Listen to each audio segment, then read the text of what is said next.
brought to you by V-Guard. સમાચાર રાજકોટથી કે જ્યાં વિવાદિત બીએ ડાંગર હોમિયોપેથિક મેડિકલ કોલેજમાં ચેકિંગના સમાચાર મળી રહ્યા છે। ચેકિંગ દરમિયાન કોલેજમાં વહીવટી ગેરરીતિ આચરતા હોવાનું બહાર આવ્યાની ચર્ચા છે। કોલેજ અને તેમાં ચાલતી હોસ્પિટલમાં 80% સ્ટાફ નકલી હોવાનું સામે આવ્યું છે। એટલું જ નહીં, કોલેજ અને હોસ્પિટલની લાયકાત ધરાવતો સ્ટાફ જ નથી તેની પાસે અને માત્ર કાગળ પર જ બધું દર્શાવાતું હોય આ પ્રકારની ચર્ચાઓ થઈ રહી છે। પગાર ચૂકવવામાં પણ ગેરરીતિ હોવાનું સામે આવ્યું।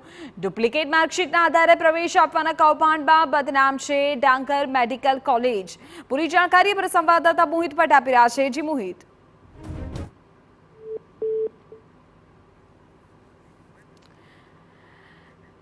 તો આ અગત્યના સમાચાર મળી રહ્યા છે અને આ સમાચાર છે રાજકોટથી કે જ્યાં ડાંગર હોમિયોપેથિક મેડિકલ કોલેજ કે જ્યાં પૂરતો સ્ટાફ નથી, લાયકાત ધરાવતો સ્ટાફ નથી, વહીવટી ગેરરીતિ આ તમામના આક્ષેપો થઈ રહ્યા છે। પગાર ચૂકવવામાં પણ ગેરરીતિ થતી હોવાના આક્ષેપો થઈ રહ્યા છે।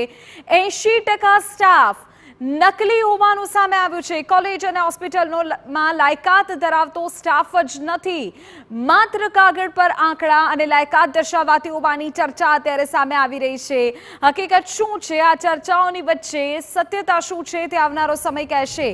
પરંતુ આપણે કહી દઈએ કે ડુપ્લિકેટ માર્કશીટના આધારે પ્રવેશ આપવામાં ના કૌભાંડમાં ડાંગર મેડિકલ કોલેજ બદનામ છે। અગાઉ નામ સામે આવી ચૂક્યું છે।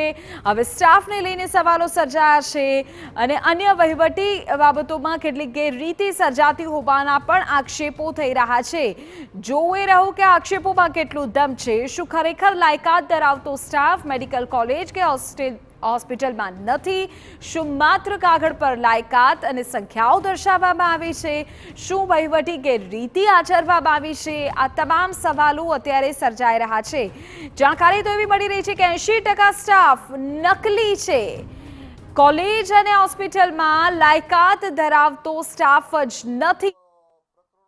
બહાર આવવાથી અમે ડોક્ટર આર.કે. મિશ્રા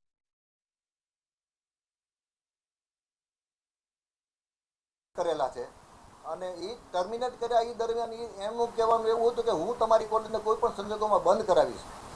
એટલા માટેથી આ 6 મહિના પહેલા પણ આ ટાઈપનો પ્રયત્ન કર્યો હતો। અત્યારે પણ ફરીથી અમારું જે ઇન્સ્પેક્શન આવ્યું હતું એના હિસાબે પણ આ ટાઈપનો એક પ્રયત્ન કર્યો છે। ઇન્સ્પેક્શન જે આવે છે એ તો અમારા રેગ્યુલર દર વર્ષે દરેક કોલેજ અમારે રાજકોટમાં હોમિયોપેથિક મેડિકલ કોલેજ 8 છે, દરેક લોકોને ત્યાં ઇન્સ્પેક્શન તો દર વર્ષે આવતા જ હોય છે, બરાબર। એવી રીતે રેગ્યુલર અમારે ત્યાં પણ ઇન્સ્પેક્શન આવે છે અને એ એનું કામ કરે છે। એમ અમને એવો બીજો કોઈ નેગેટિવ રિપોર્ટ કે એવું બીજું કંઈ મળ્યું નથી અત્યાર સુધીમાં, એટલે બીજો કોઈ કાંઈ સવાલ નથી। અને અમારો અભ્યાસ બાબતે આપને વાત કરીએ તો તમે યુનિવર્સિટીમાં થોડી તપાસ કરી શકો છો। જે છેલ્લા 10 વર્ષમાં ઓછામાં ઓછા 6-7 વખત અમારા વિદ્યાર્થીઓ ગોલ્ડ મેડાલિસ્ટ તરીકે યુનિવર્સિટીમાંથી ફર્સ્ટ આવેલા છે, એ પણ તમે તપાસ કરી શકો। છેલ્લે હમણાં 3 દિવસ પહેલાં અમારું રિઝલ્ટ આવ્યું થર્ડ યરવાળાનું, તો એમાં પણ અમારો યુનિવર્સિટી ફર્સ્ટ વિદ્યાર્થી અમારી કોલેજનો આવેલો છે અને અમારા વિદ્યાર્થીઓને આપ ગમે ત્યારે પણ તપાસ કરીને પૂછી શકો છો। ભણવા અભ્યાસ બાબતમાં અમારી કોલેજનું અત્યારે ખૂબ મોટું નામ છે અને ખૂબ સરસ રીતે અમે ચલાવીએ છીએ। અમારે કોઈ સ્ટાફની ગેરરીતિનો કે આવો કોઈ સવાલ નથી અને ઇલીગલ સ્ટાફ ભરવાનો કોઈ સવાલ નથી। અમારી તો જૂની કોલેજ છે, અમારી પાસે પૂરેપૂરો સ્ટાફ છે। લાયકાત વગરનો કોઈ એક પણ સ્ટાફ અમારી પાસે નથી, એક પણ સ્ટાફ નથી।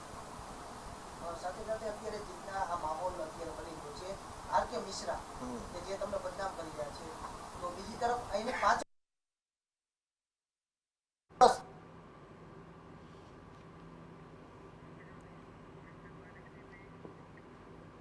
Brought to you by V-Guard.